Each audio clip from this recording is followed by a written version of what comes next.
So this is actually how it's supposed to work. So land.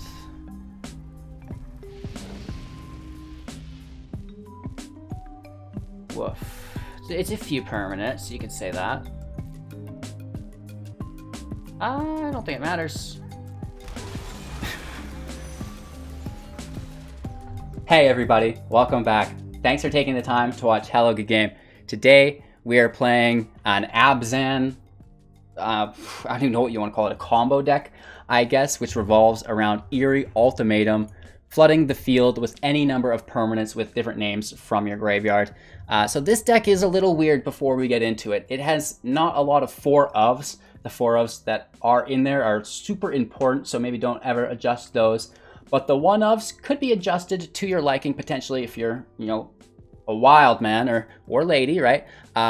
So the 1-ofs are because you're pulling cards with different names from your graveyard, so it's really nice to have a large portion of cards to pull from, and you can, you know, potentially flood the field with up to 10 permanents with one ultimatum, which is really cool. And so the potential lies to have Eerie Ultimatum be more powerful than Genesis Ultimatum, because Genesis, you take the top 7 or the top 5, I can't remember, put them onto the field, which is still very, very good.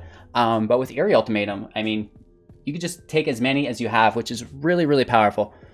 So as always, big shout out to the creator of this deck and the pilot who was able to take it up to top Mythic rank 65. So a top 100 Mythic deck, very, very powerful within the newly forming Teferi and Wilderness Reclamation free meta. It's a safe zone now, you guys. It's a safe place. And After Office TTV is the lovely gentleman creating this deck. Go check him out. He's on Twitch. He's on Twitter. He's doing it all right. So a huge thank you to him from myself and our community for showing us the light of this deck and really bringing Eerie Ultimatum to the forefront. This is a card that I've tried to make work for a while, but really, really struggled just due to the graveyard hate that used to exist because Rakdos was all over and the cat, which we're not really seeing a lot of. So it opens up graveyard play a little bit more, which is really, really cool for this deck. So as always, we're breaking down the deck list in its entirety. What do each of the individual cards do? Then we're going to talk about the deck texts, the strategies and the synergies involved with it, right? So how do all of those cards come together to form a coherent archetype that really works well together? And then we're going to watch some gameplay footage where we break down any play lines and interactions we can find within the mid to late game core set 2021 meta. We are getting pretty close to September, right? So rotation season is about to hit, or renewal season, I guess you could call it, either one. So we're going to be losing a lot of our cards from standard into historic. So if you're interested in that, be sure to check out some of our historic content. Anywho, let's get right into it. We're talking Abzan jank or Abzan combo through Ultimatum. I guess it's not jank because of how high it is in the writing, so let's definitely call this a combo deck. We've got a single copy of Arboreal Grazer, a 0/3 with reach. When it enters the battlefield, you may put a land card from your hand tapped into the battlefield, which is really cool. Onto our 2-drops, we've got 4 copies of Skull Prophet. So remember how I mentioned the 1-ofs aren't super important, but the 4-ofs are very important. So we've got 4 copies here of Skull Prophet, a 3/1 in which we can tap to add either a black or green mana source, and we can also tap it to mill 2 cards. So we've got to pick one when we do tap it, which we want to use it on. So Glowspore Shaman ×4 as well. When it enters the battlefield, mill 3 cards, plus you get to put a land card from your graveyard on top of your library, which is pretty cool. So it can ensure that you don't miss out on your land drops, which is really nice. And it's helping us fill our graveyard, which just helps overall with our deck's strategies. Mire Triton, Death Touch, 2/1. When it enters the battlefield, mill 2 cards and you gain 2 life. So again, this is only a 1-of. It's just a nice add-on, and it's not so bad if you pull it early game, right? Because gaining life helps. This deck doesn't really need a lot of that, but the milling of 2 cards is really, really nice. Charming Prince ×1. This is a 2/2, and when it enters the battlefield, we get to choose one. Either scrying 2, gaining 3 life, or exiling another target creature we own and then returning it to the battlefield under our control at the beginning of the next end step. Onto our 3-drops, a single copy of Treacherous Blessing, an enchantment card, and when it enters the battlefield, we're going to be drawing 3 cards, which is like pretty beneficial to find that ultimatum if you need it. And then whenever you cast a spell, you lose 1 life. Treacherous Blessing becomes the target of a spell or ability. You're going to sacrifice it, so if anybody tries to touch it, there she goes. But normally, not so much is touching it, right? we're just kind of leaving it there, especially within our own deck. We could Ugin minus it away at some point if we needed to survive, but we'll get to that later. Next up, we've got Vito Thorn of the Duskroad. This is a 1/3, and whenever we gain life, target opponent loses that much life. We can also pay 5 to give all of the creatures we control lifelink, which is like very powerful, because then when they attack, it's going to re-trigger his ability, right? Because we'll have gained a lot of life, so he'll deal a lot of damage. Cultivate ×4. This is just such an impressive card in ramp decks. Sorcery speed, which is not as great as Growth Spiral, right? But search your library for 2 basic land cards, reveal them, put one into the battlefield and the other in our hand, then shuffle our library. A single Oath of Kyla. When it enters the battlefield, deal 3 damage to any target, and then whenever an opponent attacks a planeswalker we control with 1 or more creatures, they're going to be taking 2 damage from Oath of Kyla, and we will gain 2 life, which is pretty cool. We've got a single copy of Solemn Simulacrum, a 2/2. When it enters the battlefield, we're searching our library for a basic land, put it into the battlefield tapped, and then shuffling our library. When it dies, we get to draw a card. A single copy of Pokranos Unchained, 0/0, entering with 6 +1/+1s on it. It escapes with 12 +1/+1s on it. The escape cost is 6, plus exiling 6 other cards from your graveyard. We can pay 3 to have it fight another target creature. That's what I meant. And then whenever he's dealt damage when it has a +1/+1 counter on it, we're going to remove that many counters from it and prevent that damage. So every time he has an interaction, he's slowly going to get weaker until he dies, and then you bring it back, and that's going to happen again and again. Bell-Haunt Basilica ×1, a 3/4. When it enters the battlefield, each opponent discards a card, and we gain 3 life. Dread Presence ×1 as well, 3/3. Whenever you cast a swamp, we get to choose one. Either draw a card, lose 1 life, or deal 2 damage to any target and gain 2 life.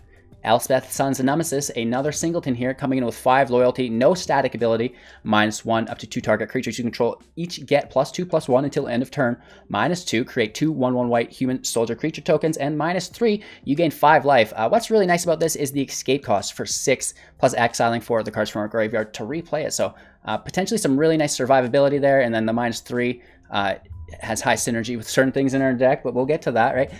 Anywho, into our 5 drops, we're coming close to finishing it off. We've got a single copy of Kenrith, the Returned King, 5/5 with a slew of abilities. So for a single red mana source, all creatures gain trample and haste until end of turn. Not applicable to us, we don't have that in the deck. However, I do think it would be maybe beneficial potentially if you could squeeze in the correct Triome or something, just for the Kenrith, right? We could pay 2 to put +1/+1 counter on target creature we control, 3, target player gains 5 life, 4, draw a card, 5, creature from the graveyard to the battlefield. So that's pretty cool. Kenrith has a lot of utility and value within him. Elspeth Conquers Death, also for 5, an enchantment saga, so it triggers when it enters the battlefield, and then on each of the following upkeeps. When it enters, exile target permanent with an opponent controls with converted mana cost 3 or greater. And then on the following upkeep, non-creature spells your opponent cast cost 2 more to cast until your next turn. And on its final upkeep, return target creature or planeswalker card from your graveyard to the battlefield, put a +1/+1 counter on it, or a loyalty counter, depending on, if it was a creature or a planeswalker.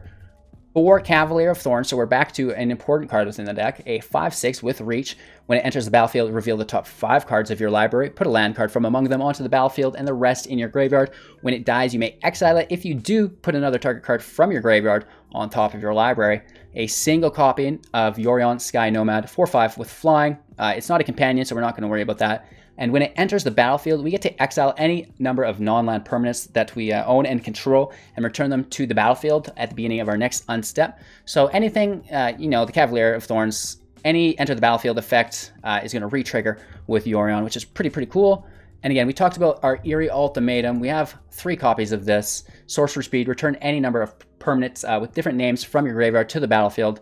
That's why there's so many single cards within the deck. So we're ramping to 7, playing this, just flooding the field, and we go from there. We have a single copy of Ugin the Spirit Dragon, 7 loyalty when he enters, +2, dealing 3 damage to any target, -X, exiling all permanents with converted mana cost X or less that are 1 or more colors, and -10, you gain 7 life, draw 7 cards, and then put 7 permanent cards onto the battlefield from your hand. So that's pretty insane. We've got 2 plains, 3 swamps, 3 forests, 4 Godless Shrines, 4 Overgrown Tombs, 2 Temple of Maladies, 2 Temple Gardens, and 4 Indatha Triomes. Let's talk about the sideboard, because we are playing traditional standard today, which means best of 3. We've got 2 copies of Duress for 1 sorcery speed. Target opponent reveals their hand. You choose a non-creature, non-land card from it. That player discards that card. 3 copies of Glass Casket Artifact. When it enters the battlefield, exile target creature with an opponent controls with converted mana cost 3 or less until it leaves. The Kitesail Freebooter, a 1/2 with flying when it enters the battlefield. We are looking at our opponent's hand, and we're choosing a non-creature, non-land card from it, and then exiling it until Freebooter leaves. A Mithros of Nethroi, instant speed for 3. Destroy target non-land permanent if it was a creature. If we play Selesnya mana or a green and a white source, plus the black, so it'll be 1 black, 1 green, and 1 white, right? Abzan colors. We can actually destroy any non-land permanent, which is really, really cool. So that's awesome. Anywho, we've got 2 copies of Night of Autumn. This is a 2/1, and when it enters the battlefield, we get our choice of either putting 2 +1/+1 counters on it, destroying an artifact or enchantment, or gaining 4 life. An additional Elspeth Conquers Death. We have 1 main board. 3 Massacre Girls, Menace, 4/4 when it enters the battlefield. Each other creature gets -1/-1 until end of turn. Whenever a creature dies this turn, each other creature gets -1/-1 as well. And it's just a chain reaction that doesn't affect herself. So you can kind of ride them up. If there's a 1 strength creature and then a 2 strength and a 3, it'll deal the 1 damage to them all, and then 1 damage to the surviving 2, and then that kills the second and the third. So you can kind of see how that goes. And then, of course, Liliana the Dreadhorde General for 6, coming in with 6 loyalty, static ability. Whenever a creature you control dies, draw a card, +1, create a 2/2 black zombie creature token, -4, each player sacrifices 2 creatures, and -9, each opponent chooses a permanent they control from each permanent type, artifact, land, creature, enchantment, so on and so forth, right? And then it's going to sacrifice the rest. So they're just left with 1 of everything. And, you know, when you're on at least turn 6 and your opponent only has 1 land, that's game. So that's the sideboard. We're going to talk about the sideboard guide a little bit, but before we do, you know, we're going to break down the general deck strategy first. So this is kind of like a Brawl deck where it takes a bit to get through. So my apologies with all the single cards. However, you know, we kind of mentioned the general strategy already, where it's you ramp, you mill, and you ultimatum. Those are your 3 main objectives: ramp, mill, ultimatum, ramp, mill, ultimatum. So you can just kind of sort all of the cards into their perspective category, right? So like a Grazer is ramp, Mire Triton, the Shaman is mill. Skull Prophet hybrid here, we have ramp and mill, right? Depending on what we need for that situation. Cultivate is ramp for us, which is really nice. And then Cavalier of Thorns is ramp. So the most important, I guess, interaction within the deck, other than ramping and milling, is your Cavalier of Thorns. So yes, this helps you ramp as well, but when it dies, you may exile it when you do put another target card from your graveyard to the top of your library. So this card is going to be our Eerie Ultimatum, because while we are milling, there's a good chance that the ultimatum goes into the graveyard, right? So we get the Cavalier out, he helps us ramp even further, we attack, we defend, whatever gets him off the field, for that matter, right? He goes to the graveyard, ultimatum goes on top, he actually gets exiled, so you can't bring him back, which is a bummer. But nonetheless, having your ultimatum ready to fire is just, it's perfecto, right? So literally everything in the deck is going to revolve around that core concept of ramping, milling, ultimatum, right? So let's kind of talk about the more in-depth points of it.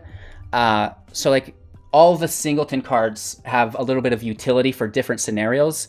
Charming Prince, we can gain life. So gaining life is a nice sub-strategy within the deck. So depending on whether we need to scry, looking for that card to help us survive or gain board control, whatever, we might need to scry to find that particular card. We may need to gain life if we're trying to aggro our opponent out. You know, gain life, deal that much damage through veto to our opponent, potentially, right? So that's really nice. And then maybe we need to bounce something. Maybe we're looking for another land. Maybe we need to mill more creatures because we already have the ultimatum in our hand. So all of the single cards have multiple utility and fit really well. It's just a matter of kind of having them and getting them off at the appropriate time to make use of them. Treacherous Blessing, you know, this isn't much utility other than helping you draw the cards. You know, making sure that you get that ultimatum right away. Because ramping and milling is not necessarily the issue here. It is finding that ultimatum, which again becomes less of a problem with Cavalier of Thorns. So the most important card in the deck to me is Cavalier of Thorns, because you know, it can pull everything else for you, because there's a lot of ramp, you know, so on and so forth. So Elspeth Sun's Nemesis. This is another card similar to the Charming Prince where, you know, you might want to plus creatures and go for the kill. You might have veto and want to minus, gain 5 life and deal 5 damage.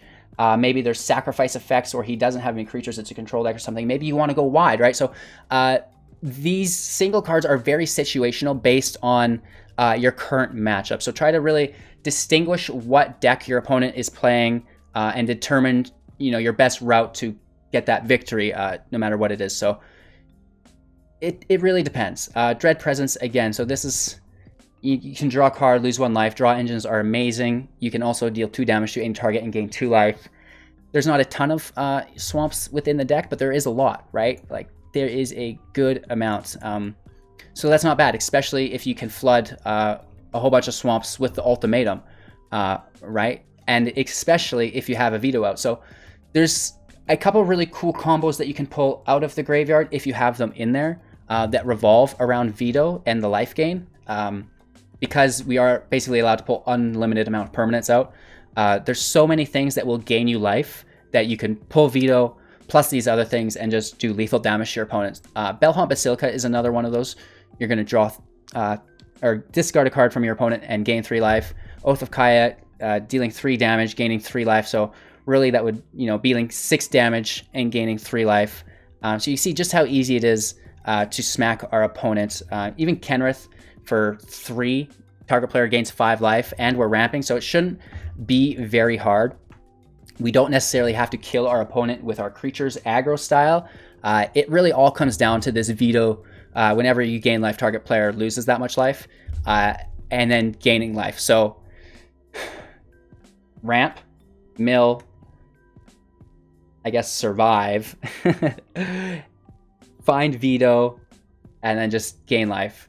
It's harder when you look at it as a whole than when you break it down into those simple steps and then can kind of categorize all of those cards into the specific genre or step. And then it's like, oh, I'm on step 1 right now. I'm ramping, and now, okay, I'm in the process of ramping, and I've ramped. Now I'm self-milling and surviving, right? And then you find that ultimatum or your Cavalier. Ultimatum in the graveyard. We talked about bringing that back. So it's very basic. Removal. Pulchranos Unchained is, our go-to creature removal. We can pay 3. It's going to fight another target creature. We can escape it again for 12. Escaping it is no issue. The same goes for Elspeth because, we're milling. We're filling our graveyard. Our graveyard is fat. So to throw a couple cards into exile isn't a big deal. However, keep in mind to be throwing the cards with duplicate names in your graveyard away first, because when we ultimatum, we still want to get the most out of it. So make sure you throw away your duplicates from the grave first and then land, right? So you do still get the most out of your ultimatum there. But regardless, you can hit the escape costs very easily, and then there's basically unlimited creature removal there. Oath of Kaya can remove a little bit as well. Mire Triton has Death Touch, but and then I guess Elspeth conquers death as well, and if you get lucky, Dread Presence on little baddies. But where it really shines is Ugin's -X ability. You guys all know Ugin. We only have 1 in the deck. I almost wish there was 2, but it is the list that we were blessed with. So he's saved us more than once, and just that -X to wipe the whole field is going to be your best bet at removal. Again, having 1 isn't so bad as long as he doesn't get exiled. That does happen sometimes. You can play him organically through ramp. You can bring him back through the graveyard with your ultimatum as just one of unlimited amount of permanents with different names. So you can kind of see just the potential for the power level here. Like if you had all of these singletons in your graveyard and then you ultimatum, what do you do against that? I don't know, right? So you could cycle your Triome, but again, with the 3-color deck, it is really nice. Only cycle your Triome if you've already fully ramped, you know what I mean? Activate the mill 2 cards on your opponent's end step. You can give your creatures life gain for 5 here with veto for lethal lots of the time as well. So it's not always the enter the battlefield effects and the Kenrith 5 life, the Elspeth 5 life. It's not always that. You could potentially just give everybody life gain if you have enough creatures and attack. Anywho, I think you've got a pretty good grasp on it now, right? Ramp, self-mill, survive, veto, life gain, ultimatum, sideboard. And again, so this is a weird deck because of all the single cards. The sideboard is just as weird. Duress. So we can kind of feel out what's good. Lots of times I go, what's bad in the deck? And then I put in things that are better. But with this situation, I almost put in what's good and then I try to trim from the deck after. Any non-land, non-creature cards, if you know, maybe he has his own Ugin. We might need to get that out of his hand potentially. Normally there's bigger problems like Elspeth Conquers Death that would just bring it back anyways. That should be the priority. So if he casts it, maybe he's got Genesis Ultimatum or, you know, the Eerie as well. So Duress is going to take out any instant or sorcery that is just, you can't handle it. It shuts down the game. You can't win from there. Obviously, you don't want to be going after a Thought Erasure or something for this, right? It's not that kind of match. It's really just meant to take out that sorcery, that enchantment, whatever non-creature, non-land is, that oppresses you so much that you lose the game as soon as it's played. Glass Casket, you know, basically any deck that's relying on low-cost creatures, not tokens, obviously, but anything 3 or less, Veto of the Thorn of the Duskroad or whatever, that's a really great example of a creature that you'd want to sideboard your Glass Casket in against. The Freebooter, this is similar to Duress, where it's not always great, but it could be good depending on the matchup. Obviously, you can't use this if your opponent has any removal field wipes because you've grabbed their card and now they just get it right back and you've got nothing out of it. But if they don't, now this is a really, really good option for you to snag a non-creature, non-land. So again, we're talking enchantments, artifacts, as long as it's not an artifact creature, instant sorcery, etc.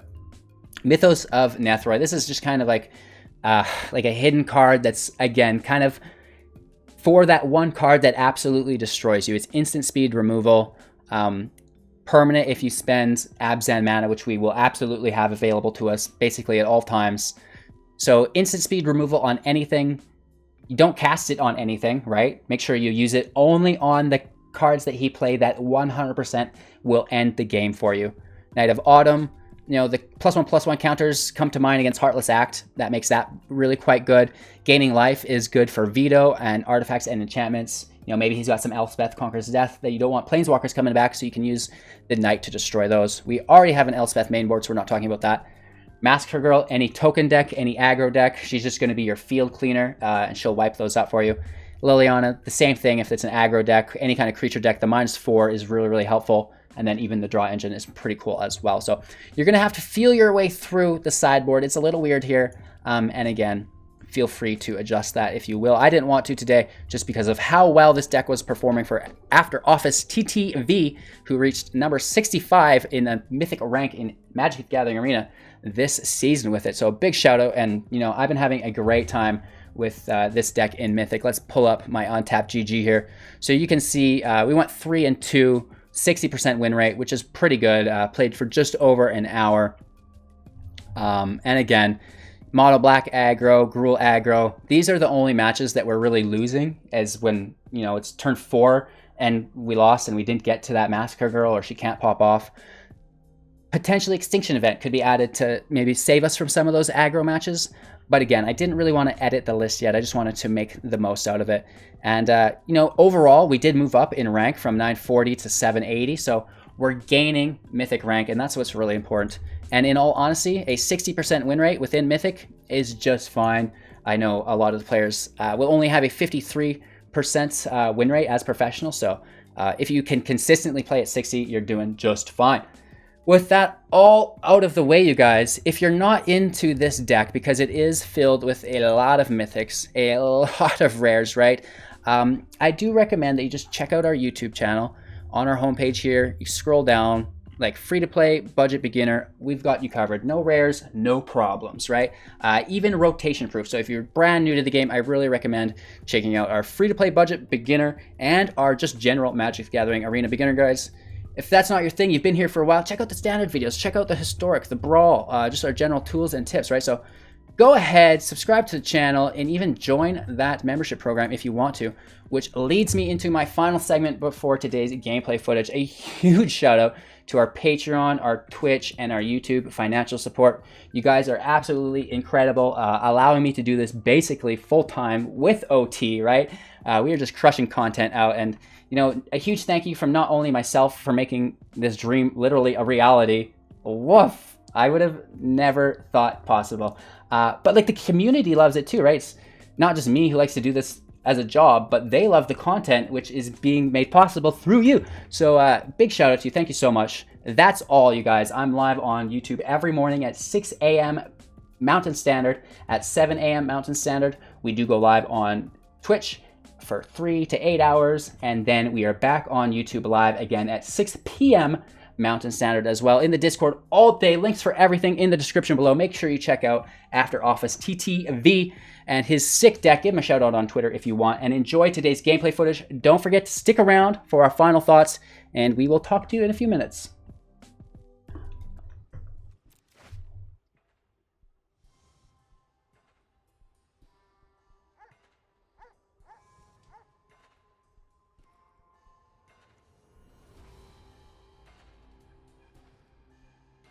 Three lands pretty good.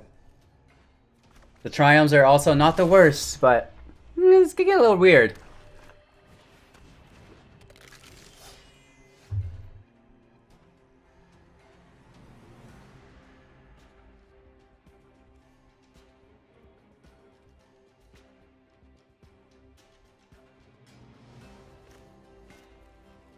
Just take it slow.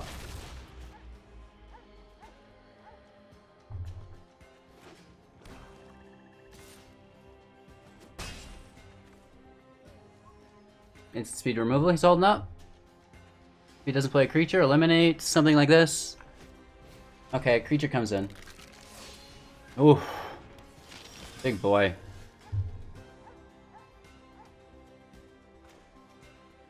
It's a big hit next turn.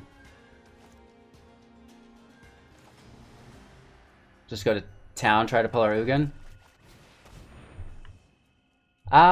We need those green, obviously. Black, green. Let's pull one of each, I guess. Well, we have the white here. Let's double green it.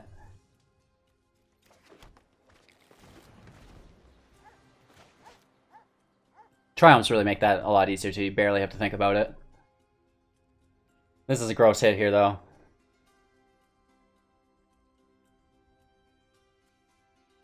We could play Kenrith, but you know he's got removal, right? So we might want to just limp through with like some Prince Charming. Treacherous Blessing we basically can't play here.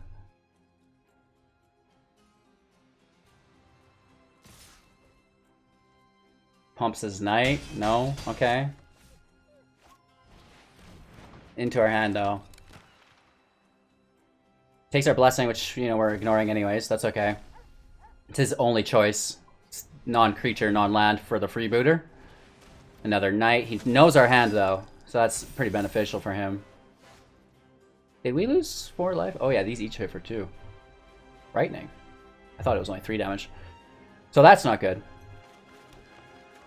Let's get this guy out here. Nice blocker. They're gonna have access to Death Touch though. We're tapped, so let's play this Malady, which lets us scry.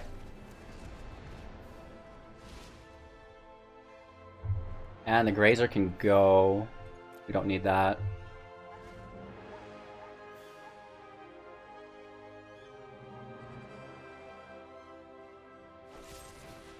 Oof. It's a good hit. It's a good hit. No Ugin Engrave yet, though, boys. No Ugin Engrave. The cultivating? Basically, need to just take our veto. Well, we should have taken ourselves. The veto's good, though. Right? If we can veto Prince Charming for 5, right? Gain 3 life, deal 3 damage, but we're just taking so much here. Without a sweeper, this is, you know, not even winnable. We had a chump blocker, I guess. Heal our first bit of damage, which is not good. And we can't pay for anything here.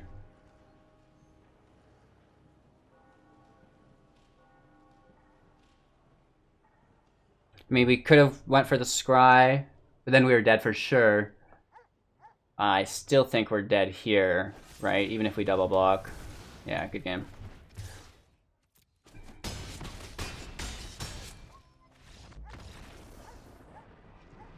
Alright, let's take it to the sideboard. Mono black aggro is just, like, super annoying. You know, Massacre Girl does a great job of cleaning house for us there. The Glass Casket as well. It's, you know, not the worst. Freebooter can take it. He's not doing anything about Massacre Girl, though.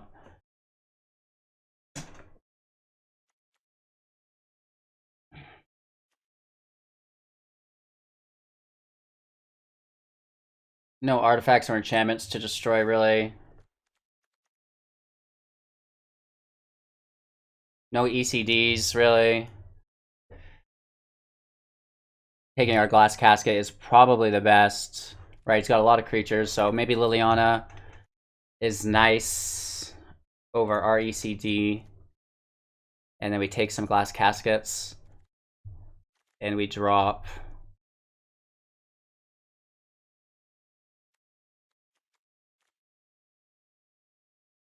the Blessing. 5 other cards here need to go, which is quite a bit. Thorns wasn't bad, but he just destroyed it. So let's take 2 Thorns out. Let's take 4 Skull Prophets out, which is too many. Let's put a Thorn back in. 50 seconds. Let's make the most out of it. So without counters, this is good. It gets around counters, or his removal because of the counters. So maybe Knight of Autumn's good.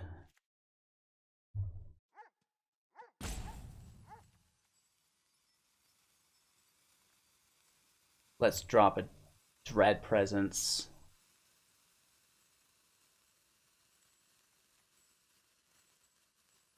And a Shaman. It's a weird deck. It's got a lot of singles because of the ultimatum. So the sideboarding situation is just as weird, right? Because it's not like, well, 4 of these go out, 4 of these goes in. It's like, ooh, let's do some weird balancing. Playing first, a lot of land with an ultimatum. He's going to take the ultimatum, but we can take it with back. So he's going to take the casket and need to come back for a second time. We can land, like curve out 4, 5, 6. Maybe, you know, maybe one of those cultivates. It could be good.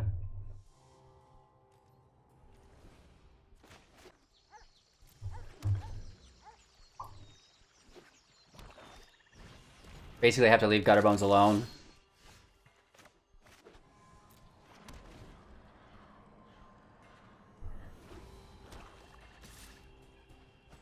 Taking that damage. Nice. So there goes the ultimatum, right? An easy decision. Casket saves us though, so like the only way he takes the casket is if he has that knight, and even then, like he'll take it the second time, right? So he takes Liliana. I am exhausted. He's got more interaction, I guess.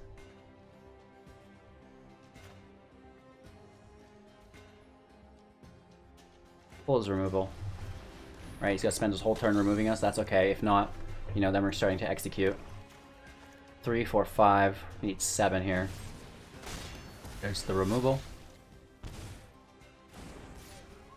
I mean, it sucks. Not really any way around that. We'll blast him though, and mitigate some of that damage.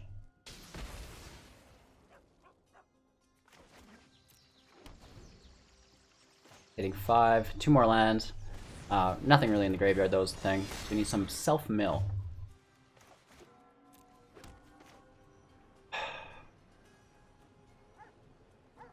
If we play the casket, he's gonna take our thing, right, with the freebooter, but let's just play it out. And now we have to basically pull removal to kill his freebooter.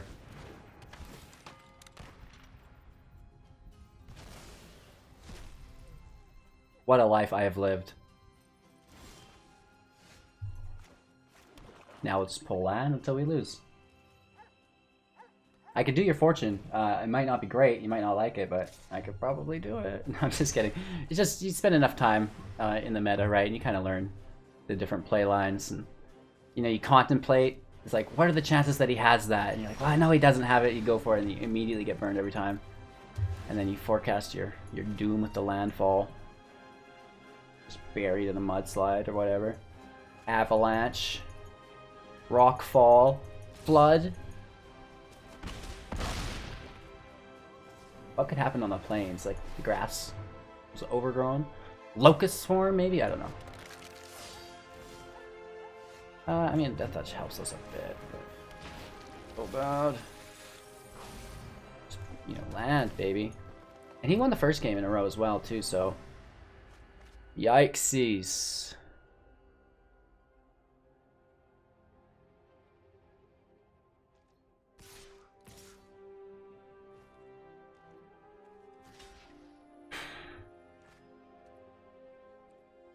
Just have to let him hit us so we save the Death Touch and maybe can survive an additional turn. Well, not really. The Knight kind of takes care of that, and the Grazer does not help. Right. That's game.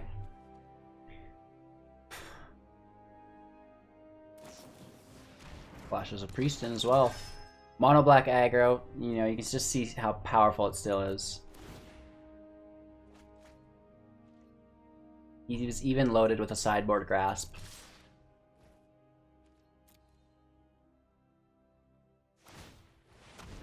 Hit him with the Hida. Woof. Alright, let's you know, try to save our rating here a little bit. What could go wrong? I ask you this question, ladies and gentlemen. What could go wrong here? I mean, I know what could go wrong. Turn 2 Thought Erasure, but not from green, I guess. So we should be pretty lucky there. This is going to degrade very quickly. We kind of need this, though. This is something we need. We just lost 2 matches in a row.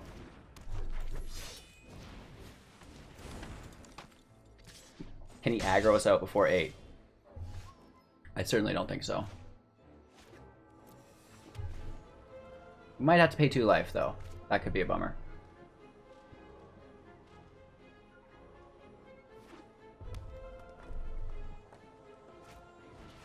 Spellbreaker in the house, probably with haste. Yup. 5, 6, 7, 8 damage here. That's disgusting. We are dead before Hugin hits 100%.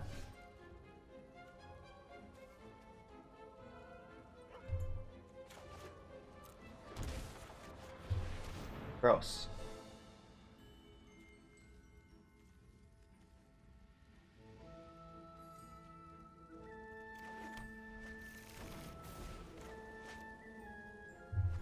Right, we're dead this turn, 100%.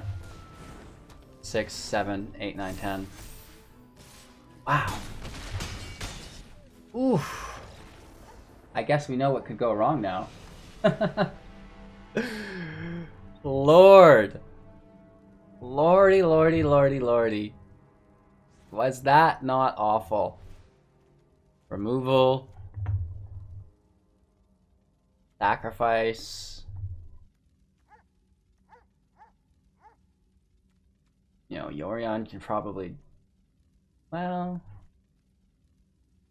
Man. What a guy. Take these caskets so that down that early game shenanigans.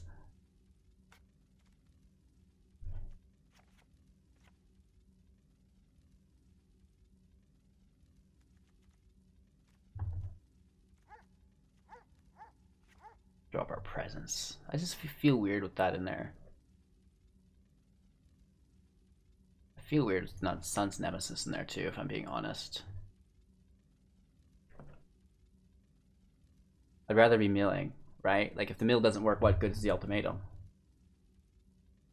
Mono green, eh? Mono green. That's what the kids tell me.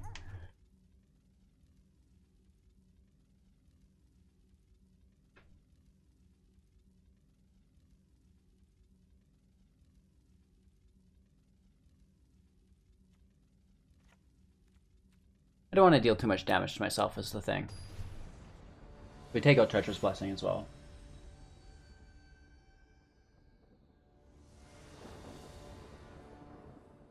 Playing first, I hope helps. A lot of land with a Massacre Girl. Again, we didn't even make it to our 5-drop though. Hopefully playing first helps that. Did we play first last? I don't even know. Our boy's going for it. At least we're not having to pay life for our Cultivate. Should have put our Swamp in for our Massacre G. That's fine though. We'll do it this way. Swamp. We got second that.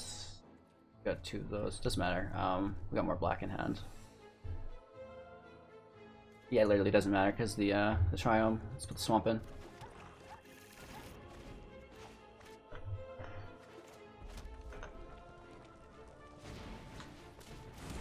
Okay, that helps. So now we're gonna get 2 kills, 3 kills. Well, we won't kill the giant, which is a bummer, but we should probably still take it, shouldn't we?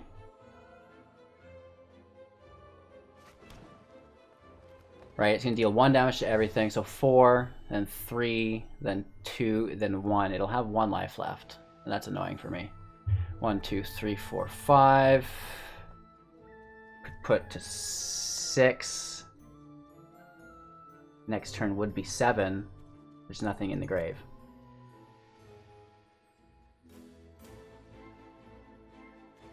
Worst case scenario, we bring our Massacre Girl back later with the ultimatum for like another wipe. Alright, so the Lovestruck Beast survives.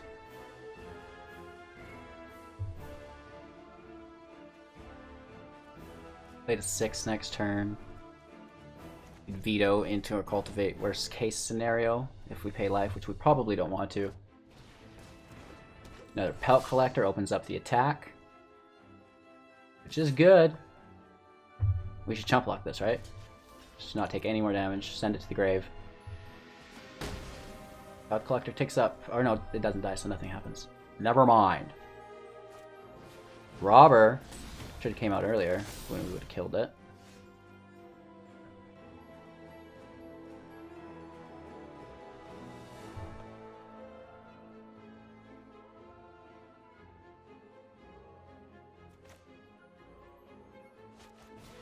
Let's veto into a casket, take the robber. Maybe should have taken the Pelt Collector because we could have defended against the robber, but I'm not so worried about the damage. Drawing off the top of my library annoys me a lot more. Another Collector, that's okay. That really opens up our Massacre Girl again, right? 1, 2, 3. Still missing that 4. And, you know, not really gonna... Well, I guess we actually should have. Because we can just bring it right back. That's on us. Wee woo wah. Wow. Whew. What a life to have lived.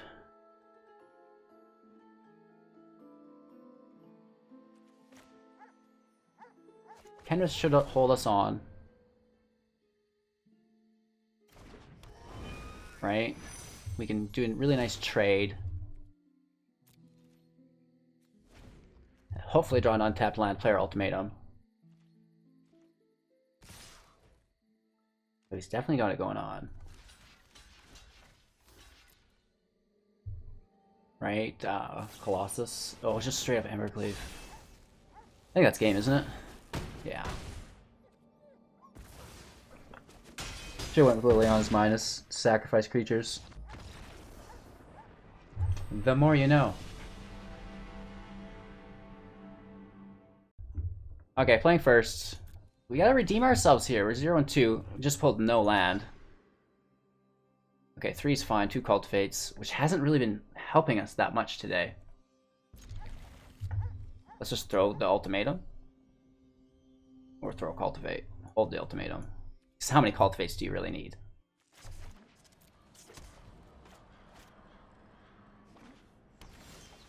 Got some early game mill, which is nice.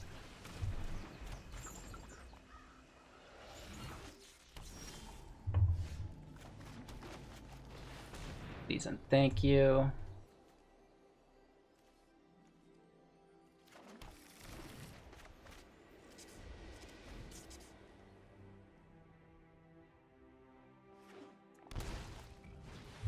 Arrow, which means we can mill too.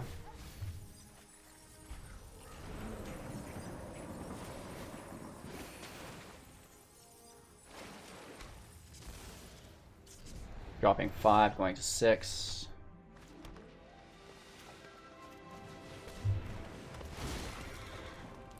Ooh, lucky we got one even. Just tapped. No attacks.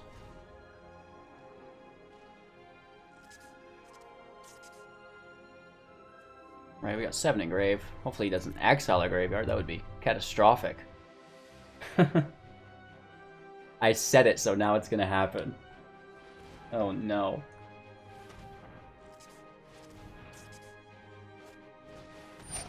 Guild Summit? I didn't even realize we're playing Gates here. This is probably a pretty close to free-to-play deck. You know, in Mythic, pay attention, kids. We got a lot of free-to-play fan base here. This is what it's about. We're gonna mill 2. Land veto. Is this enough? Take. Right, it's any number. Any number. Let's try to go a little bit deeper here. Let's just take out the summit.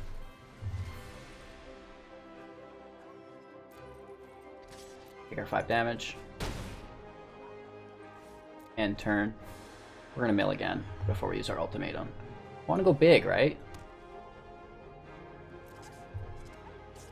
And we don't want him to have counter spells up. I don't think a guild deck will, but you never know. Down to 2 mana. Gains 3 life, draws a card, gets to play a land. He has to pay 1 for this? No, he just gains life off the Plaza of Harmony. Interesting. And then the Colossus hits the field. No haste though, so we can mill.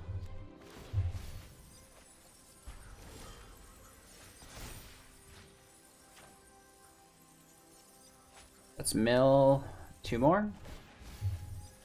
Just land, fine. Pay 2 life. There's the ultimatum. So this is actually how it's supposed to work. So land.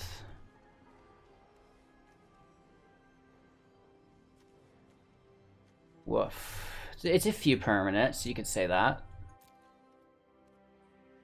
I don't think it matters.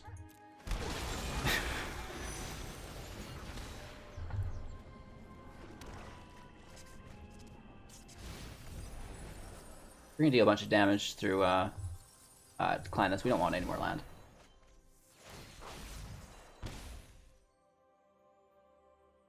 We see his hand, or we don't get to see his hand, but he has to discard from it. Silly me.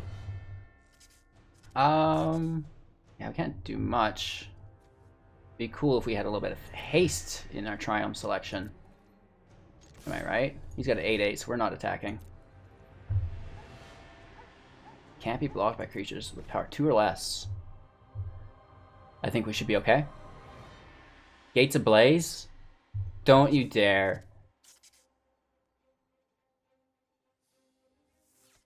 He's gonna do it. Are you guys ready for a wipe of a lifetime? So the Cavalier of Thorns will be nice, and then we've also got Elspeth triggering as well, so it does have negative connotations for him to do, but regardless, he's still cleaning up.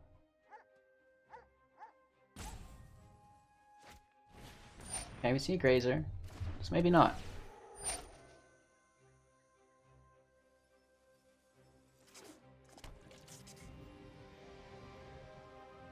We can just Kenrith him to death next turn. Via Vito's ability.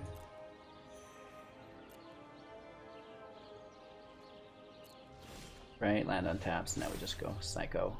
Oh, I guess. I don't even know. Wasn't expecting that beautiful choice. Take the Scry, I guess.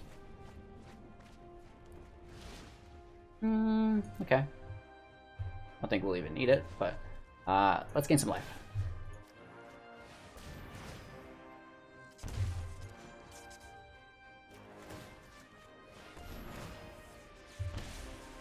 We should also probably do this. Give everybody a life gain. I'm gonna smash in. There's no first strike, so Just the amount of life gain that we're gaining from the attacks is enough to seal the deal. I think it would have been off the start even, maybe. Like, math. I don't want to add that up. Gates. Gates, gates, gates. Interesting.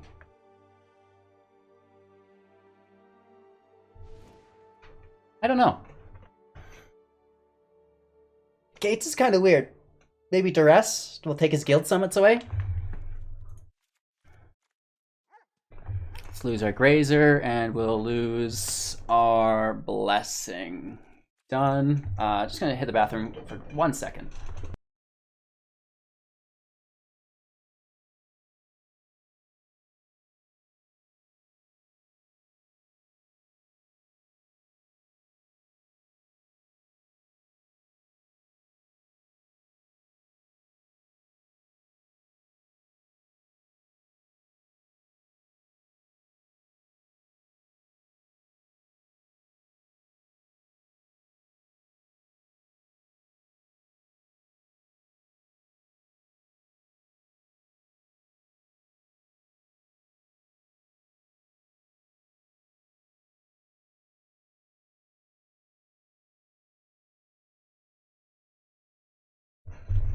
We're still waiting. Come on. Oh, our lights flipped up. That's not good. It's like, why are we glowing? So, really, there's not a ton of interaction. Hopefully, we can get in and take either his Gates Ablaze, which will wipe our field, or his Summit, which will, you know, just draw him a massive amount of cards and just outvalue anyone, really. So, hope to maybe pull an early Duress and then kind of have that similar game plan where we're milling ourselves and pulling all of the goodies out. But beware, right? Like, so we always talk about how are they going to sideboard for our deck, right? And then how can we prepare for that ahead of time? We're talking graveyard hate, right? So we might not want to lean too heavily on you know, that play style again for the win here, unless we get ahead of them and, you know, we go from there. So let's see in this match, before we go to match number 3, if we do go to match number 3, that is, if we can, you know, see any graveyard hate, and then we'll know if we have to get around it or not. We're going to Cultivate, Cavalier of Thorns. I mean, it is what it is. Very slow, but let's play the first one. We're going to pay life for the garden, probably, here.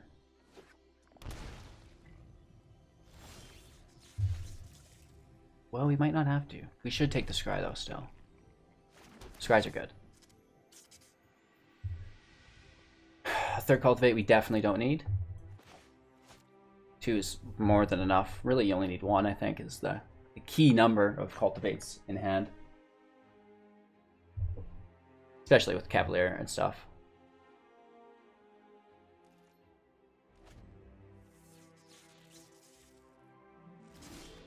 He skipped his turn, didn't drop a land. I have 2 Cultivates, so I'm just going for it. He counters, that's fine. Sorcery speed, so we have to do it now. There's the negate, absolutely fine. Right? Maybe 2 Cultivates is the ideal amount, actually, now that I think of it. Watch him counter this one, too.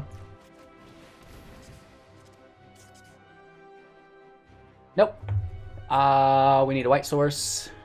We got a 3 green. Let's take a black source. The land I don't think really matters at this point. And maybe we'll cycle that Triome later, so let's just play this tapped. Right, we've got a lot of land, so we probably don't need that much land. Right, we've got 3 more in hand. It's excessive. The Gatebreaker. Interesting.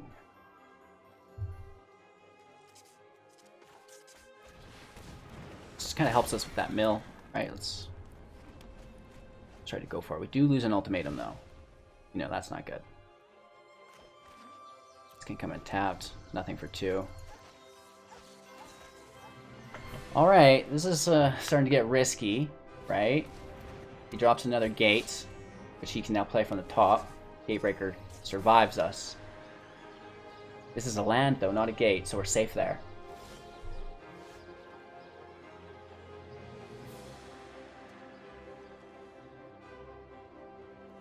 Just keep going. Ramp town. You know what I mean? There's nothing wrong with more land on the field. Especially when you're playing a creature to get it. We could go to 3. Right? So there's no need for that. Or unless we've not played yet. We could have went to 4. Cry. Let's do the cycle that we were talking about. Playing defensively, I suppose.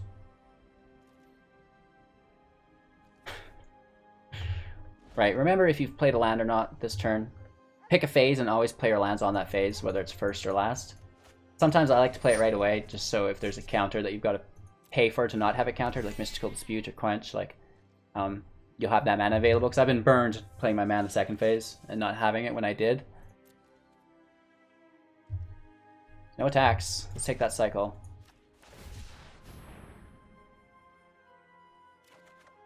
More land. Goody.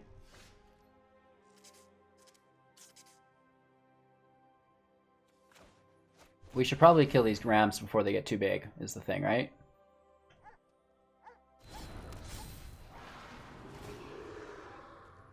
Heart of Keld is also very good to get rid of. Kill a ram.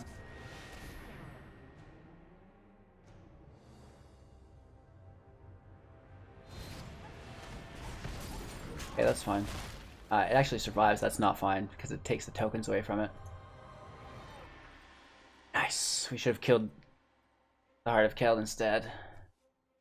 Dirty dog. Those are good plays. That's an elite strat there. Alright, let's keep this mill. Try to find ourselves a Genesis. Decline. I don't care for any more land in my hand. No attacks playing defensively. We got the Bell-Haunt. I mean, we can easily throw Pokeranos back into the fray.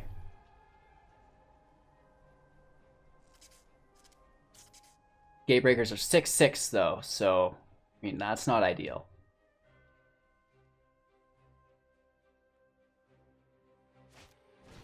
Hey, he gets a third one. Nice. Okay. Whoa. This is something to deal with here.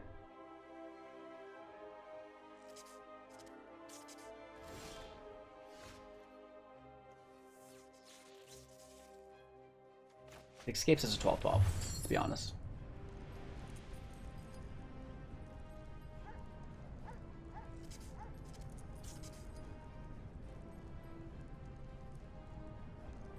I guess we can't play our ultimatum. Well, no, we can take it back though with our... We need to have our... two names. We need to have our Cavalier die, is the thing. So we can bring that ultimatum into play.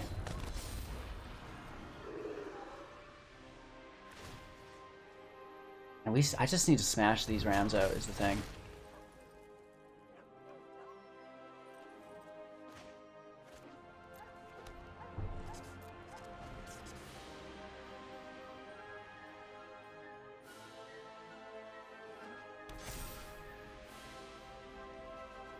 Seven sevens now. Not ideal. 29 cards left in our deck. If he attacks, we should be okay. We're getting a Shaman, a Priest.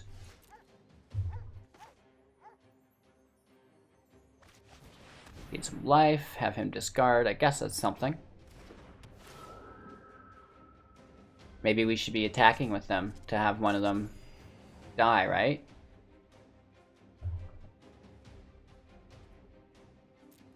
We should have done that earlier, I guess.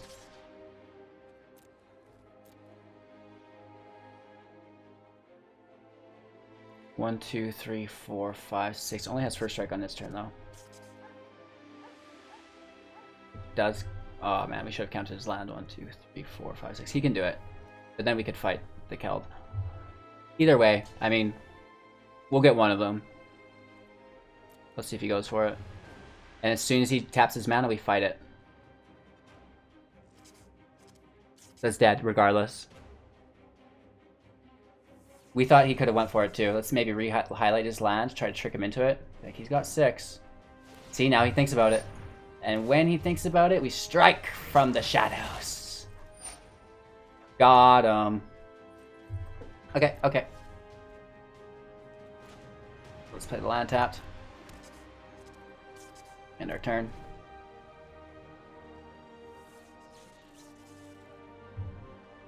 It's something. Gates of Blaze would suck. He just plays it immediately again.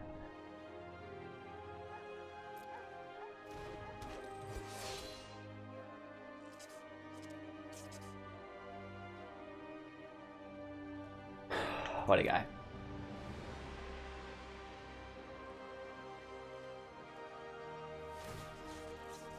Let's just hit it again, I guess. More Cultivate, of course we do. Ah, man. You know, I don't know if we want to do this so much more.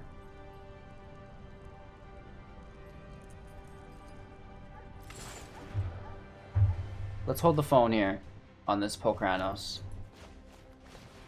I want to pull some of those to the field, you know what I mean? If we exile our whole graveyard, and it's 6 more cards.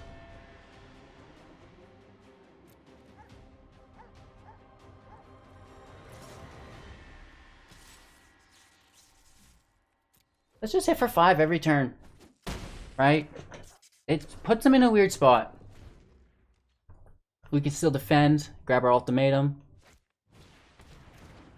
Well, that helps him, right? He's got the giant too.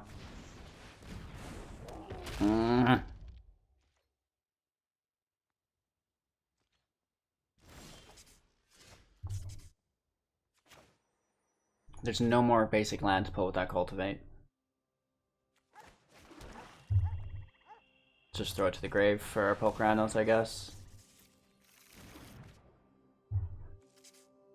1, 2, 3, 4.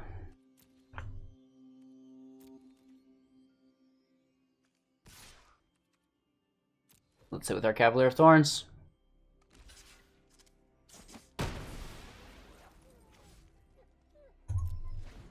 And turn at 23.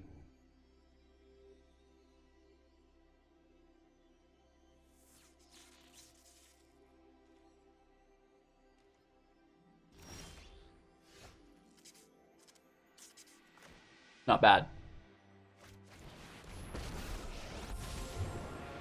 Even the gods cannot escape my wrath.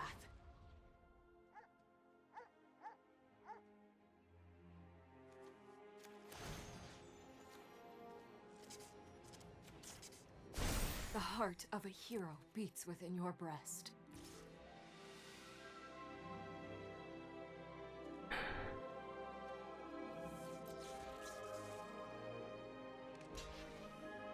Okay, we're seeing the trade. No, okay, not yet. Ending our turn. These are Gates of Blaze, right? And then we go from there.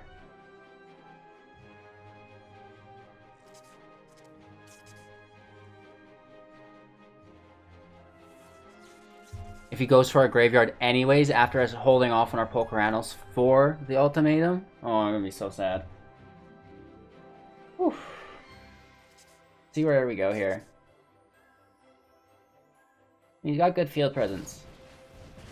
Double stomp on my Elspeth makes sense.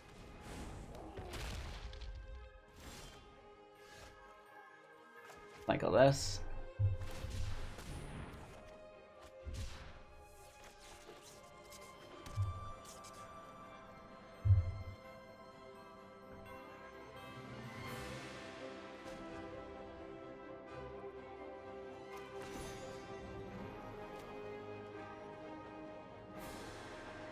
It is what it is. I mean, we're still gonna have to keep one to defend. You are braver than you know.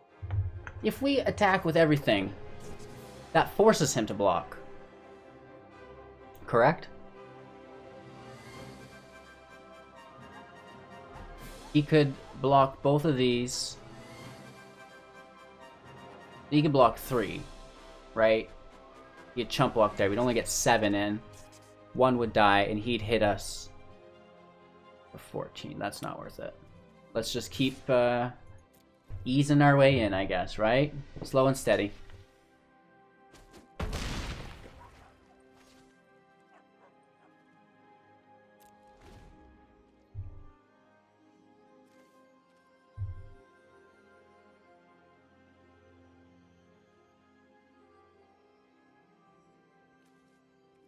1, 2, 3, 4, 5, 6. Right, and it costs 6. Okay, okay, okay. Here's the Gates Ablaze we've been so worried about.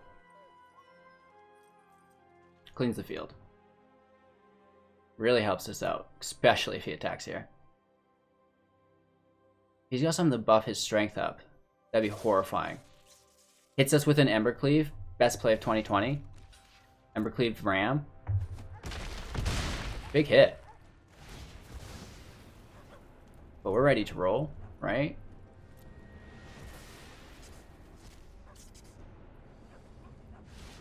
Does he mill it? Does he have a counter?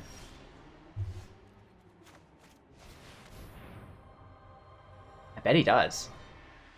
Pro play, baby. I like that.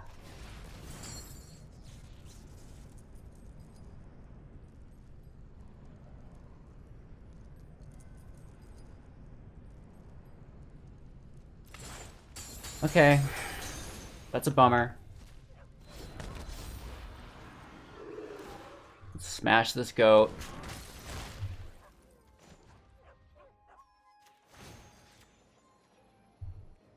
I mean, sure. You can have it. Believe in yourself as I believe. Down to 9. We have field presence. 1, 2, 3, 4, 5, 6. That's his... No, still 6. Are you joking? Strive for balance in all things. You Down to 20 cards. too dangerous to roam free.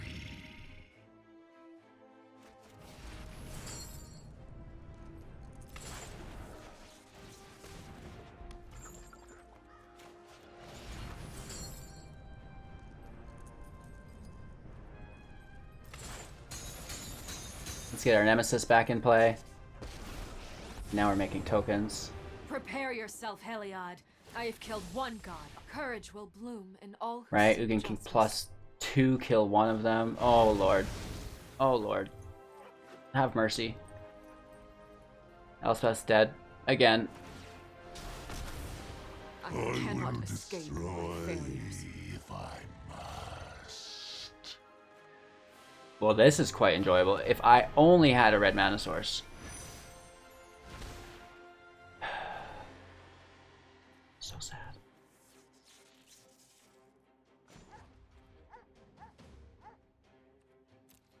Creature card only, hey?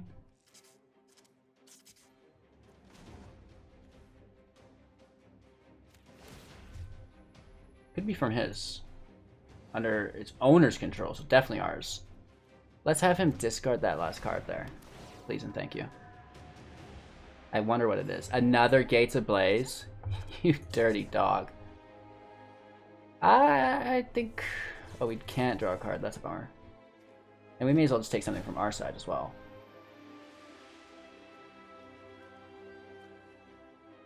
Something that doesn't auto-mill us. Okay, we recovered. Is this the first footage of Ugin being beaten? We should not speak so soon. Oh, Lord.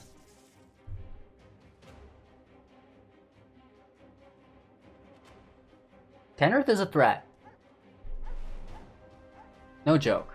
For sure he's a threat. And he already used, like, 2 gates and we discarded 1. That's 3. Nice. Good game.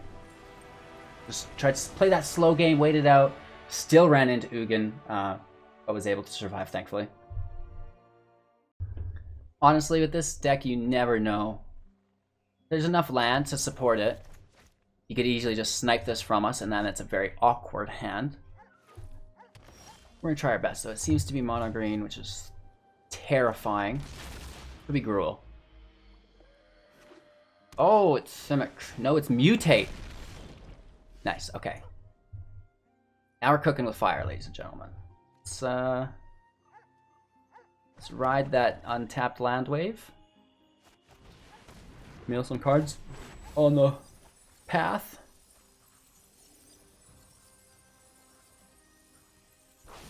I don't know if we should take that or not. May as well. Build to our ultimatum. Yeah. Okay, here's the... It's gonna get weird. We gotta deal with this Sterix somehow. How? It doesn't have hexproof right now. How do we deal with this? Can't block. Well, we could block, but we're not gonna. Ooh, nice, bro. So we're talking about the Simic deck the other day, you guys. I have a free-to-play guide with an upgrade situation for this. So if you're interested in the deck our opponent is playing, we have that on the channel for you. We're not doing anything this turn. We're gonna play tapped. Need some of those green mana sources here, though, I guess. Well, these will add some green for us. And we may chump block. Right, we don't want to take too much damage. Stacking these Skull Prophets early to make an early ultimatum. Whew, he's into an early Sterix, baby. That's his, like, third mutate as well. Yeah. Woof. Land. Oh, he gets the big boy himself. Alright, we are in trouble. 1, 2, 3, 4. We could drop 5. Which does absolutely nothing for us, so continue tapped.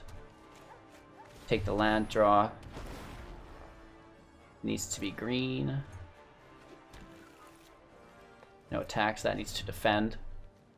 Yorion can bounce and increase our mill. Oh man, 4 permanents here, plus 2 land.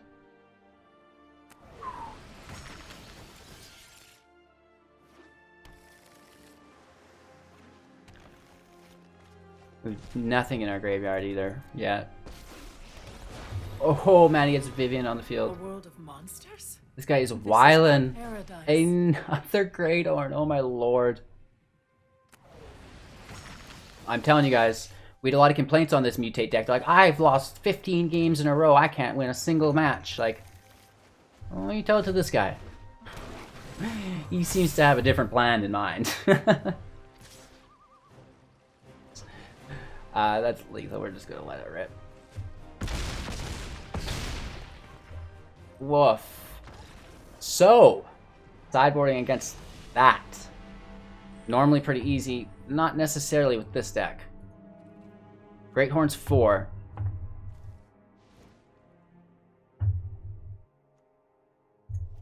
Destroy permanent. Massacre Girl is great. Maybe. Liliana is great too. Dress doesn't take creatures. ECD could grab it. If it's little, the casket could grab it. We've seen him play the baby Godzilla, but as soon as it gets big, casket's worthless. You know what I mean?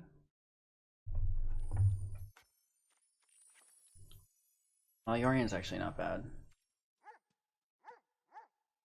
No, don't set his companion.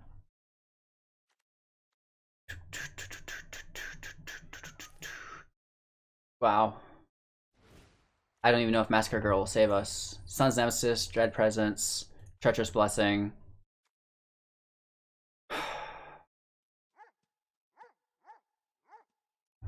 Grazer.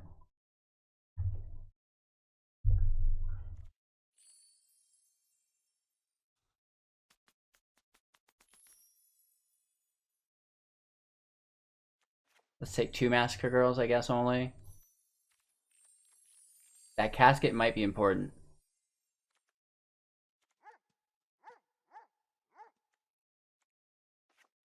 Let's drop 2 for 2.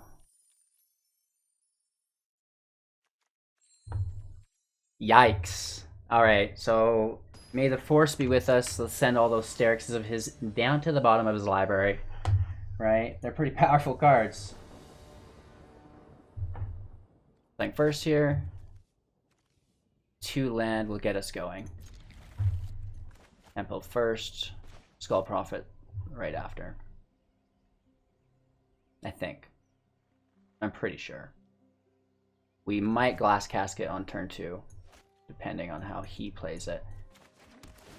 Looking for more land. Volcaranos is fine, but not enough land, so not good.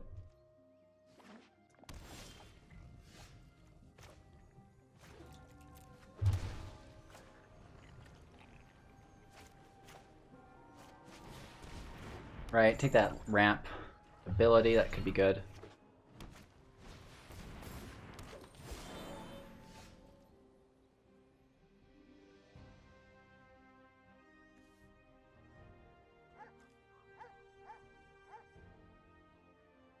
We go right after his land.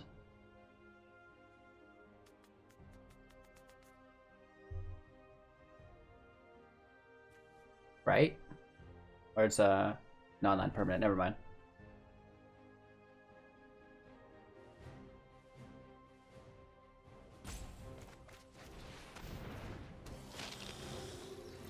Let's bait him into trying to tap his druid. No, he's just gonna build up. Smart man.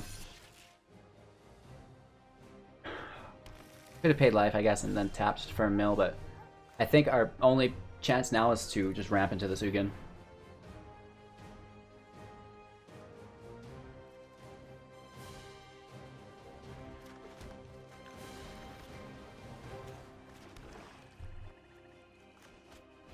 Just ensure we get a land drop next turn. 1, 2, 3, 4, 5. This would be 6. We may as well take the Triome.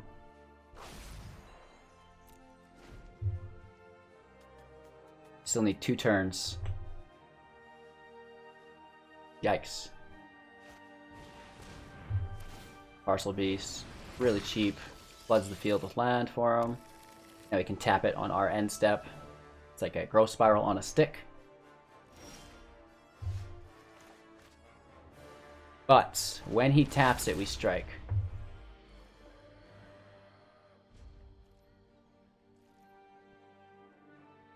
Is he smart enough not to tap it? I think he is, so it's just going to leave it. Parcel Beast, great ability, but you never really want to take that Hexproof off your Great Horn.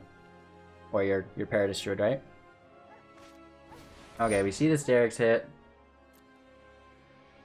Very nice. We've got 1 land here, 2, 3, 4, 5, 6, 7. If we can top deck a land, not so funny, Mr. Sterix, is it? Alright, he does pretty good there. Boneyard Lurker.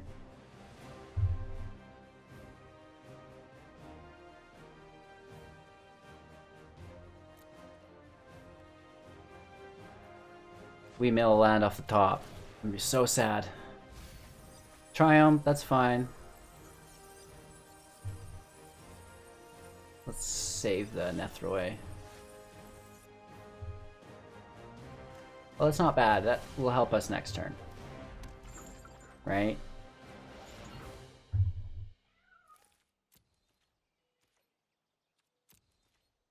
No tax and turn. 18 life. We should survive. Well, you know, he's got like, he could pull the Forerunner and just go wild. We all know this, right? That's kind of why we're holding up the Nethroi here. So he gets both the Sterix mutate and the Ghidorah or slash a Luna mutate. 2 land. Then he takes his 2 permanents, or 1 permanent. Now he takes the 5 of them.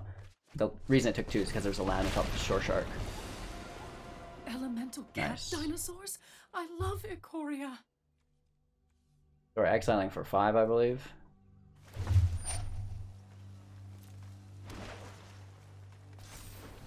He's not attacking with the Ghidorah, which is good. And Ikoria or I think anything else. And he's played his whole hand, so whew. Thankfully we were able to ramp into Ugin in time and not have a, you know, Forerunner hit the field so early.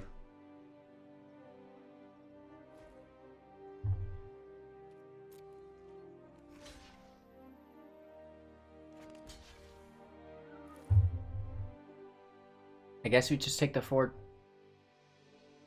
1, 2, 3, 4, 5, 6, 7, 8. We need both those. Yeah. I mean, a couple damage, sure. Kind of mitigates what damage he does do. Then we get to do a little to him. If he has a negate, does. Oh my lord. Thanks. No, he doesn't. -5. I come bearing the Right. wisdom of the ancients.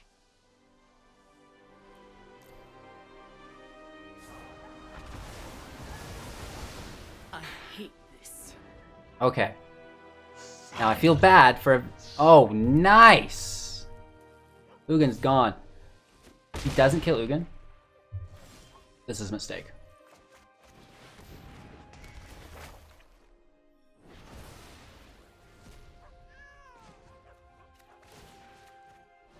Down to 10. He could get lucky. Top deck some haste. Ghost, Wow! my greatest creation. He would need a third one. That's crazy. It's instant speed, so we should do it on his turn, right? If I must. This guy, and it costs 3. 1, 2, 3. That's fine. What a rebel.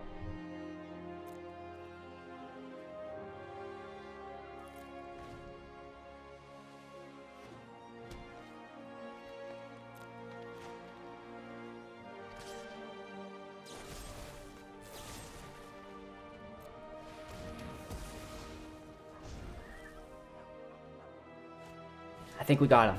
I think we got him.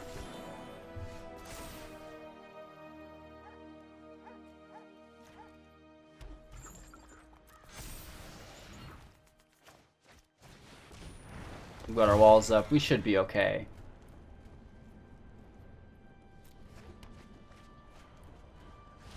And then we just can't give him a mutate creature, so we should get rid of that, shouldn't we? We should have done that first. Oops.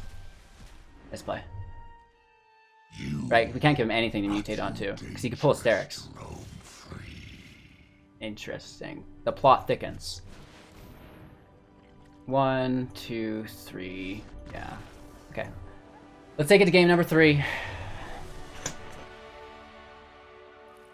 Mutate, mutate, mutate. You lovely deck, you. What deals with mutate?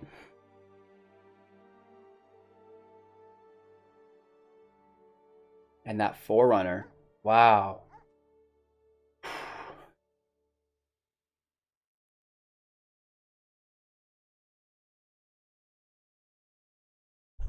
I mean, it works.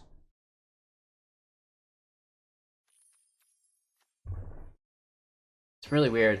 Playing against mutate's hard without sweepers, right? Extinction Event is really, really good. Hey, Amazonian. Big shout out to Amazonian. She's a fellow content creator on both Twitch and YouTube. Go check her out. Sub, watch some videos. Say hello for me. And welcome to the show, you guys. We're just creating some YouTube content right now. Getting beat down with this Abzan deck. Trying our best, though. Ugin is what saves us against mutate, so we should probably keep it. Even though there's no Cultivate in hand. Because we only have 1 copy of him. He's hard to get to. 3 lands isn't bad, right? Let's do the best we can with it. Let's play a Swamp first. That'll activate our Skull Prophet without having to pay life. He's immediately into a Druid. Awesome, bro.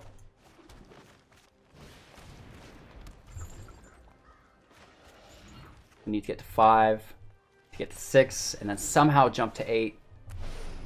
Into a Great Horn. That's not like it's the turn 3 ideal play or anything. We should get this out of the way. We could draw for 4. Let's take the Scry.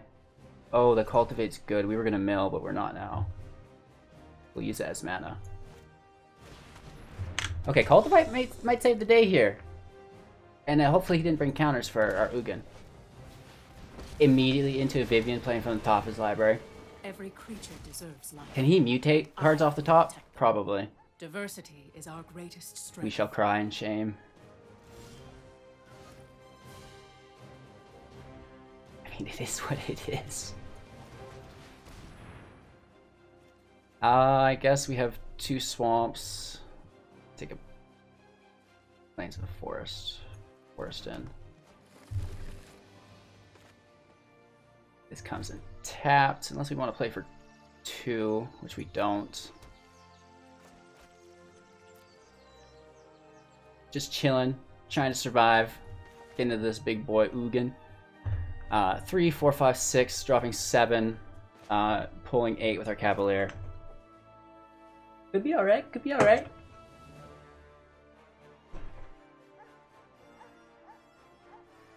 We're lucky to have pulled Ugin. It's a single copy. Alright, hopefully he bounces Veto, not the Prophet. We need that mana.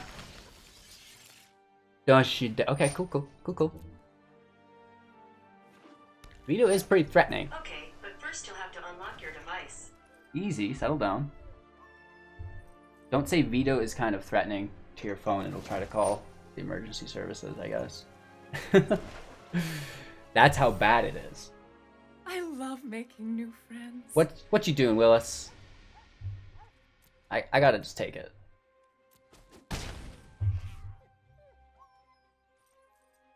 Let's do the do. No ultimatum, that's good. And we're into the land. 1, 2, 3, 4, 5, 6, 7. We could either cultivate or Cavalier. I really like the Cavalier. We'd go to 2, which we don't really need the casket, so let's go untapped. And I guess we could have had 3 for the cultivate potentially if we tapped, but the mill is probably better. Until we mill our ultimatum, that is. 17, we've got enough to defend, you know. Hopefully there's no Forerunner that hits the field from a Sterix mutation.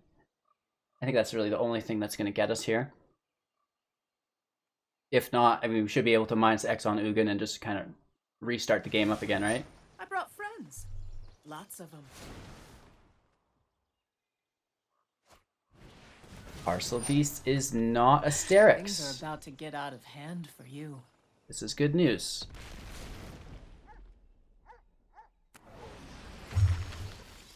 How did he cheat the baby Godzilla on field? Oh, he just played it from the top with his Vivian, I see.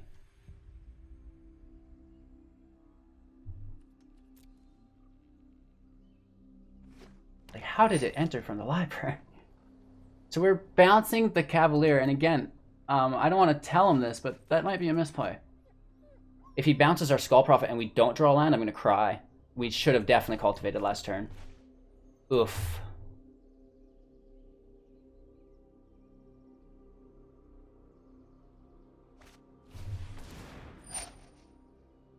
Yeah, he's bouncing it here.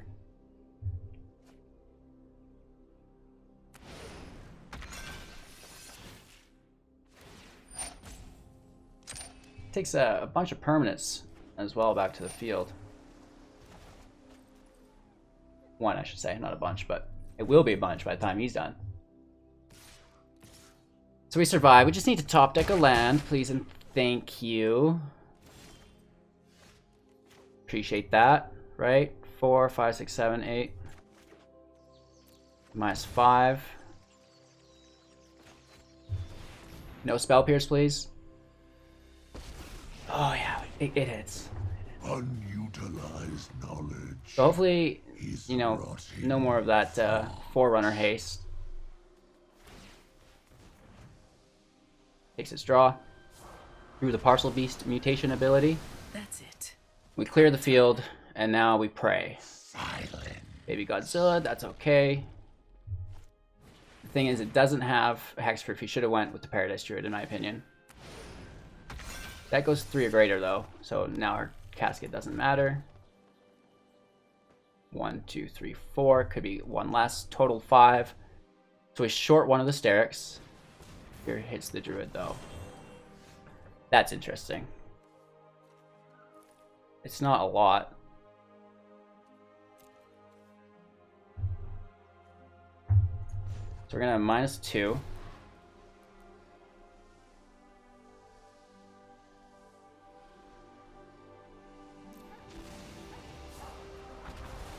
kill the druid.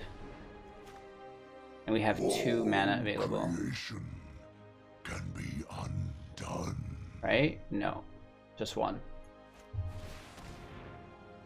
Ugin, Land, Simulacrum, Shaman, Triome, Prophet. It's pretty good flood. That should get some value going here for us. It's a journey, We may as well take a green, I guess. destination. Oh, we actually should have declined that. I do not want that there. And, you know, honestly, we probably just want to get rid of this again immediately. So we did flood the field with these, but just to -4 again is probably beneficial. I don't know, what do you guys think? I think we gotta just go for it.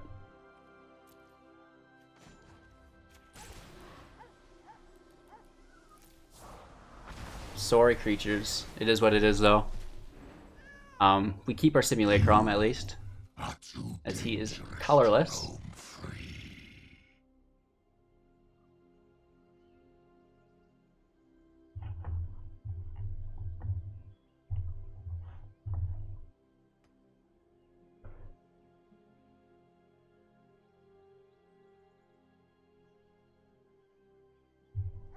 Ian and Ugin's not good, and he gets the Forerunner. We're at 9. He can kill Ugin, which is probably best for us. Should we take the draw? It's the land. We should definitely take the draw. Just get it out of the way. It should not even be there. LOL. I did all I deemed appropriate.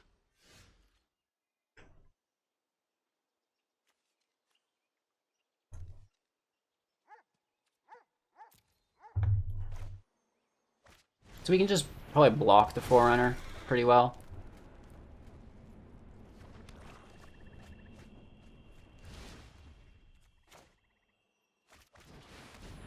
Shouldn't be too hard.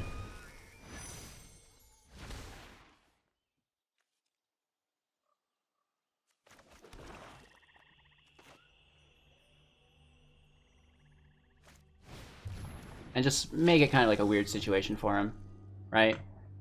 Unless he's got another Forerunner, which would be absolutely terrifying. He got really lucky with that at the end of the last match too, where it was just like Forerunner on top of Forerunner.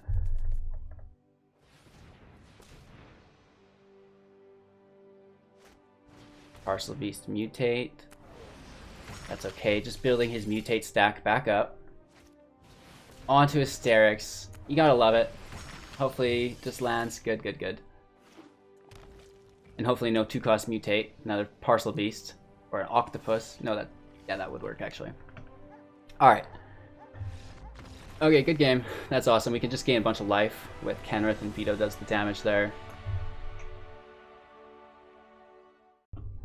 We're playing first. Cultivate, Ultimatum. Kenrith in hand is kind of weird, but you know, just 3 land into a Cultivate is so good.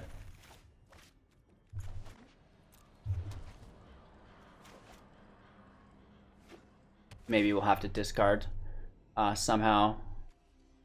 Could be playing Esper. Potentially could be Orjob as well. Nothing for 2.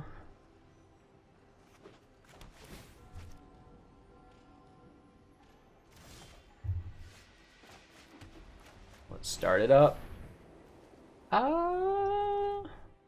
We have 2 blacks. Let's just grab those forests for our Cavalier of Thorns.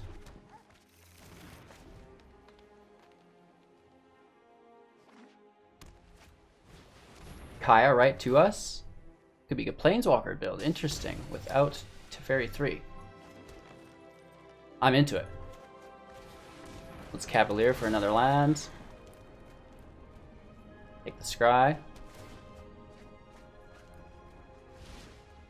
Another Cultivate we don't need. Let's toss it for now.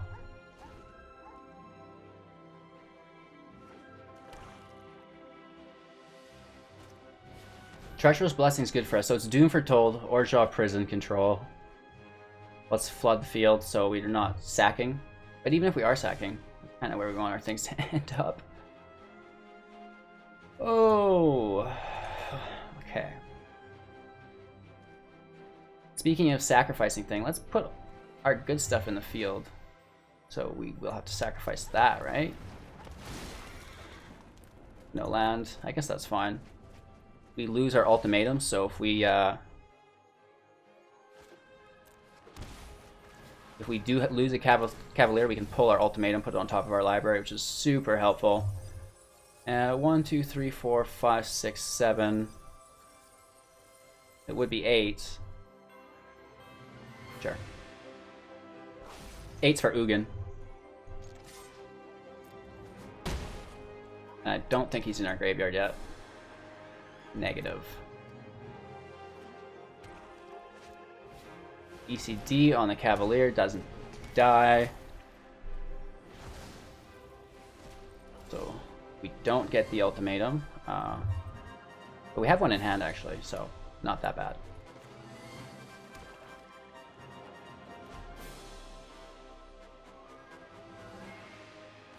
I kind of want to play this after. It's like a big surprise.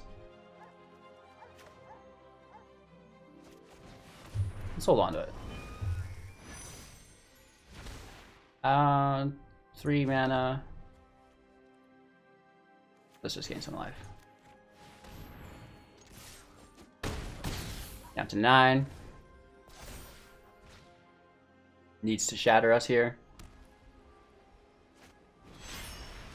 Bouncing his Kaya will kill the Shaman. Elspeth can take Teferi or the Cavalier. Nice play.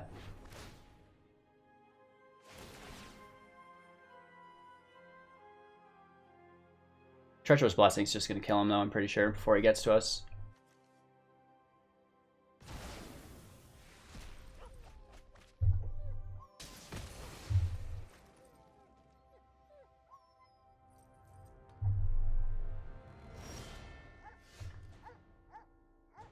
He's got his Yorion. I kind of want my Yorion. This costs 2 more. 1, 2, 3, 4, 5, 6, 7, 8. That would be 9. We could go for it. Why not?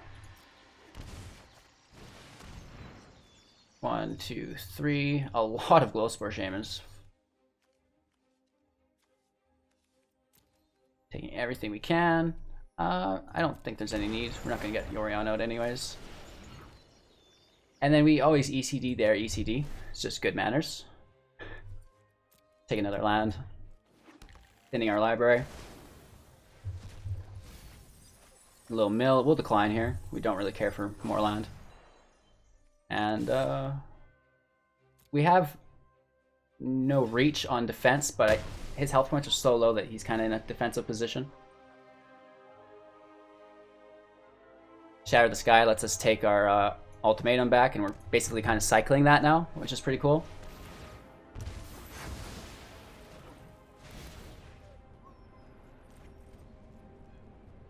So unless he can get that off the top of our library, it's going to be in the exact same situation he was just in.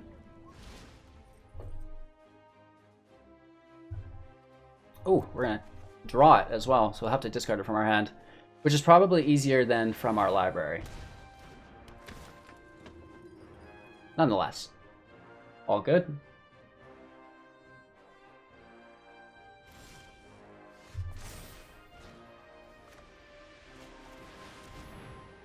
One, 2, 3, 4, 5. We already got all the land last time.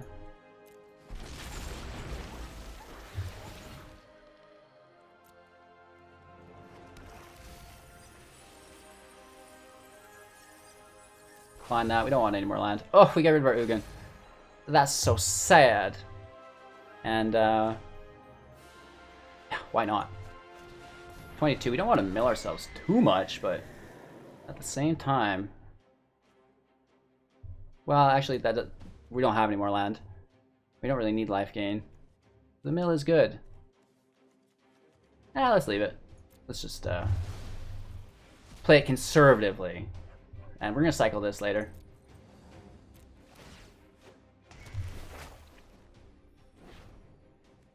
We're leaving him his Treacherous Blessing, taking the Oath. Just so if he does try to play a Doom, like, he doesn't have so many things to sack. Needs another wipe. He gets it. That's incredible. We get to draw though, which is nice. And we're taking our Ugin out with this ECD. Let's cycle this first.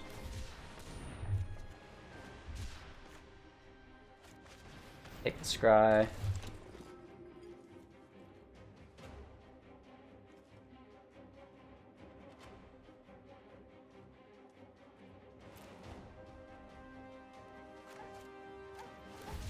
Pokranos is nice. Get that summoning sickness off him. And then we're going to keep the shrine to play on top of the Dread Presence.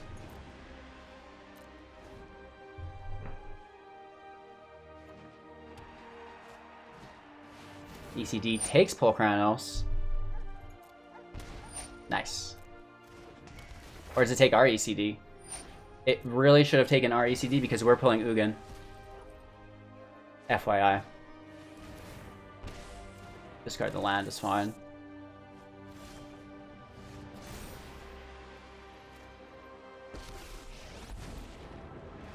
Strive for balance in all things. Take some damage. Really, he takes it.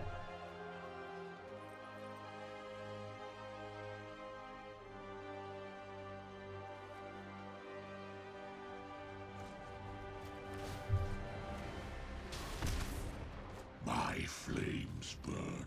I was going to minus on the ECD, but Treacherous Blessing will deal damage to him. Right, 1 damage here. He cannot play anything else. It'll kill him.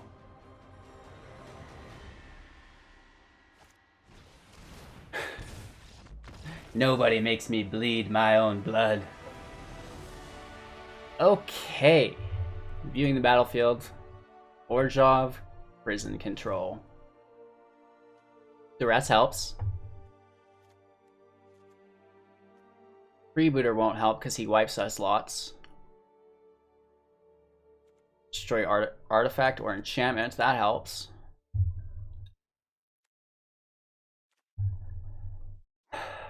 Oath of Kaya can go. Treacherous Blessing can go. Elspeth can go.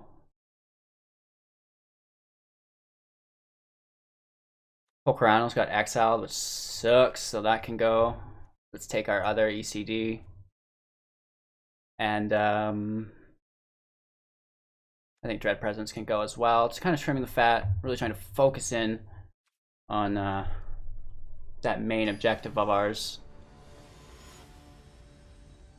Killing those enchantments, flooding the field with little guys, and trying to replenish our hand so when the wipes hit, they're not so bad. Cultivate's great, and we have our Autumn to kill his Doom potentially. Hopefully it works out for us.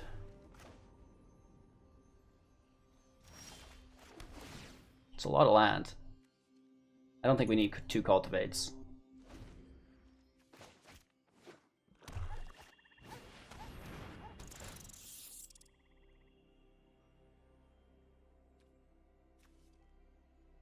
Let's throw a Swamp.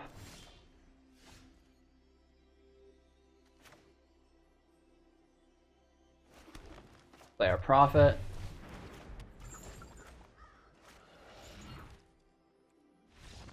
Nice.